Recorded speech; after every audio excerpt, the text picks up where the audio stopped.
I, however, always am a proponent, of course, of the visual system because the neuroscience backs it up that it truly is the most powerful of all the senses and therefore the most efficient way.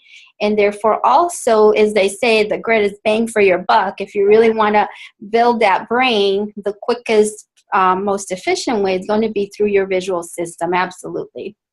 Okay, so this is fascinating. This just came to me off the top of my head. So if you're talking about using different therapies or different tools and strategies to improve some brain function, what I heard you say is that the visual system is going to be your biggest bang for your buck, right? Absolutely, yes. Okay, so if you have a child, we work with many parents that have concerns about their family's health, particularly a child's health. If you have a child that maybe has anxiety or, for example, has ADD or ADHD, or even like my daughter with seizures, right? These are challenges, and we want to have strategies to help them overcome their challenges and perhaps retrain or remodel or rebuild, whatever word you want to put in there, the brain or their neural pathways in their brain. Are you telling me that you can use the visual system to help to improve those qualities or those symptoms, I guess, that they're experiencing currently?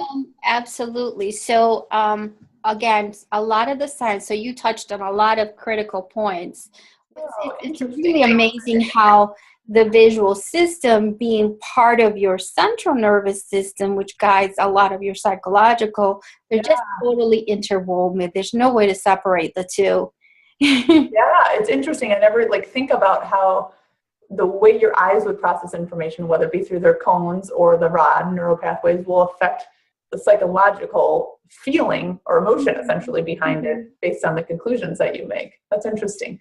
So let's break this down and make this really complex idea simple and practical for families. So if you have suggestions or simple tools or strategies that parents can do on a regular basis, I mean, you and I talk a lot of what we do is really supporting parents to create simple lifestyle habits that help balance the nervous system, or that, allow for some downtime in their life and that allow for, more compassionate communication so that there is true connection between people, different things. What could you think of that would be a good, simple tool or strategy that parents can be aware of in just trying to make sure that they include this as part of their vision care for their children? So I think that just behaving in balance. So for example, a lot of kids are constantly looking at digital devices excessively, or even if they don't look at digital devices, a lot of kids are doing a lot of reading, which we do want them to read. But what we don't want them to do is to sit down and be on a device or on a book for an hour or 2 hours. That, of course, makes our eyes not dynamic. So we want to limit that amount of time. It's better to do 25 minutes of reading, take a break, and then come back and do another 25 minutes of reading than it is to do a whole hour straight. Because that then, what we call it, cramps your visual system. And so that's one thing, limiting the time that you do near work, balancing it out with the time that the kids play outdoors. So having that balance, taking constant breaks about every 20 to 25 minutes when you're constantly reading or doing homework.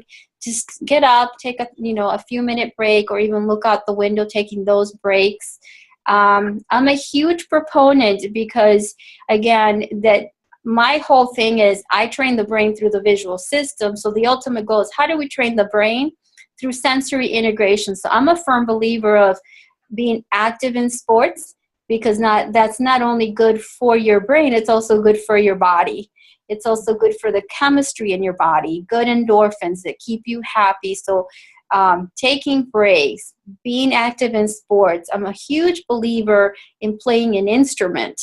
So I'm not very happy that they've slowly taken music away from the school system. I think that's an extremely important skill where you ultimately integrate visual, fine motor, coordination, movement, rhythm, all of that great sensory integration. So Get them to play a sport, get them to play an instrument, get them to play outside, get them to take constant breaks and limit the amount of near work. And then I'm a huge proponent of nutrition. Okay. Again, because your brain needs all of that good chemistry, that good hydration to get, because at the end of the day, it is true, we are what we eat, and you want those neural pathways to be transmitting information fast, quickly, and that can't happen if you have a lot of toxins in your body.